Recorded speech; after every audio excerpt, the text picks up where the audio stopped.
Segundo esse capítulo de número 5, é a continuação da conclusão do templo que foi levantado por Salomão. Capítulo 5, verso 1 diz: Assim se acabou toda a obra que Salomão fez para a casa do Senhor. Então trouxe Salomão as coisas consagradas de Davi e seu pai, a prata e o ouro e todos os utensílios, e pô-los entre os tesouros da casa de Deus. Até porque agora as dependências são maiores, existem câmaras, recâmaras, salas específicas para qualquer utilidade. No caso, a casa do tesouro ou a tesouraria. Verso 2. A arca é levada para o santuário do templo. Então Salomão convocou em Jerusalém os anciãos de Israel e todos os chefes das tribos, os príncipes dos pais entre os filhos de Israel, para fazerem subir a arca do concerto do Senhor, da cidade de Davi, que é Sião, para o templo. Quando você fala cidade de Davi, que é Sião, é uma parte dentro de Jerusalém, e já o templo ficava em uma outra parte dentro também de Jerusalém. E todos os homens de Israel se congregaram ao rei na festa, que foi no 7º mês. Aí sempre quando tem a festa, nós colocamos essa festa como cena dos tabernáculos. E vieram todos os anciãos de Israel, e os levitas levantaram a arca, e a fizeram subir com a tenda da congregação, com todos os utensílios sagrados que estavam na tenda. Os sacerdotes e os levitas é que os fizeram subir. Então, o rei Salomão e toda a congregação de Israel, que se tinha congregado com ele, diante da arca, sacrificaram carneiros e bois, que se não podiam contar, nem numerar, por causa da sua multidão, quer dizer, uma quantidade muito grande. Assim trouxeram os sacerdotes a arca do concerto do Senhor ao seu lugar, ao oráculo da casa, à santidade das santidades, até debaixo das asas dos querubins. O oráculo, você sabe que é o lugar santíssimo, ou santo dos santos, ou como diz aqui, santidade das santidades. E ali a arca foi depositada, e agora nós temos os querubins na parede, na parte de cima. 8. Porque os querubins estendiam ambas as asas sobre o lugar da arca, e os querubins por cima cobriam a arca e os seus varais.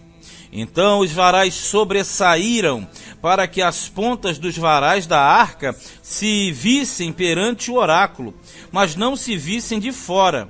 E os varais estão ali até o dia de hoje, quer dizer, até o dia que foi escrito. Qual é a diferença? No tabernáculo não havia luminosidade, era escuro, de forma que quem estava da parte exterior do lugar santíssimo não conseguia ver absolutamente nada.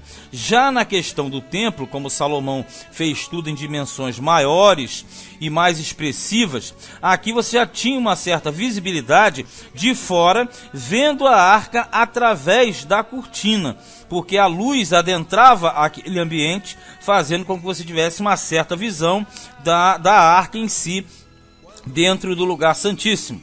10. Na arca não havia senão somente as 2 tábuas que Moisés tinha posto junto a Horebe, que é o Sinai, quando o Senhor fez concerto com os filhos de Israel, saindo eles do Egito. Veja bem, nós sabemos que na história e até na própria Bíblia, garante que dentro da arca você tinha as tábuas da lei, um pote de maná e a vara de Arão que floresceu, correto? Mas aqui fala apenas das tábuas da lei. Por que isso? É um assunto que nós comentamos muito. O livro de Crônicas, ele trabalha sempre em questões específicas. Então o autor, na verdade, ele quer dar uma ênfase à lei de uma forma geral.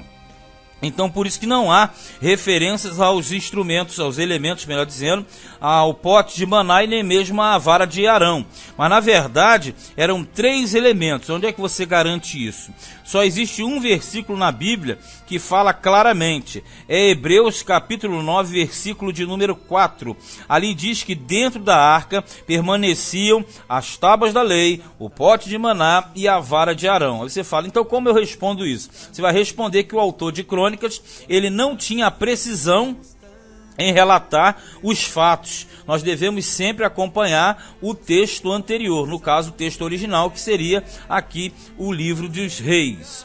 Versículo 11: E sucedeu que, saindo os sacerdotes do santuário, porque todos os sacerdotes que se acharam se santificaram sem guardarem as suas turmas, quer dizer, todos queriam prontamente estar servindo a Deus e não estavam ali dentro daquele padrão estabelecido por Davi nas divisões das turmas.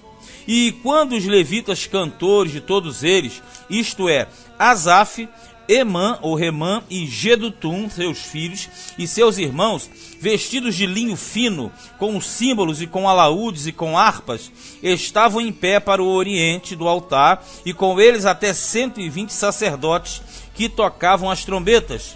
E quando eles uniformemente tocavam as trombetas e cantavam para fazerem ouvir uma só voz, bendizendo e louvando ao Senhor. E quando levantavam eles a voz com trombetas e símbolos e outros instrumentos músicos, para bendizerem ao Senhor, porque era bom, porque a sua benignidade durava para sempre. Então a casa se encheu de uma nuvem. Essa nuvem é a glória de Deus, a saber, a casa do Senhor, quer dizer, o templo. E não podiam os sacerdotes ter-se em pé para ministrar por causa da nuvem, porque a glória do Senhor encheu a casa de Deus. Vamos lá.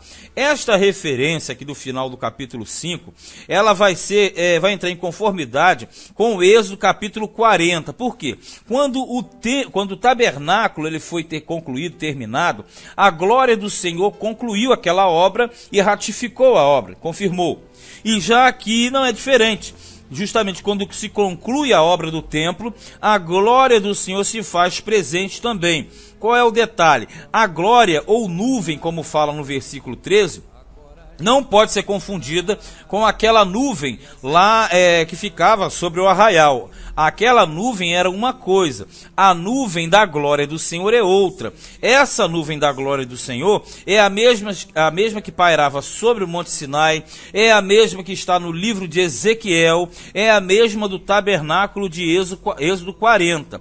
E os sacerdotes, quando começaram ali os levitas com as músicas, com as trombetas, automaticamente essa nuvem veio e encheu a casa. Isso significava o quê? A total aprovação vinda de Deus sobre a obra realizada por Salomão, de forma que ali houve uma confirmação, assim como a mesma confirmação aconteceu no tabernáculo. E ali, se você quiser uma aplicação bem mais profunda, essa aplicação ela se dá da seguinte maneira: quando nós tivemos o tabernáculo na verdade ele apontava para uma vinda de Cristo que seria a primeira, uma que não é total, e já essa segunda casa ou segundo templo já aponta para a segunda vinda de Cristo, que no caso em dimensões maiores, em maiores proporções. É uma aplicação direta às duas construções, ou seja, a do tabernáculo e a do templo. Porque na verdade pareceria o quê? Poxa, Deus errou fazendo o tabernáculo?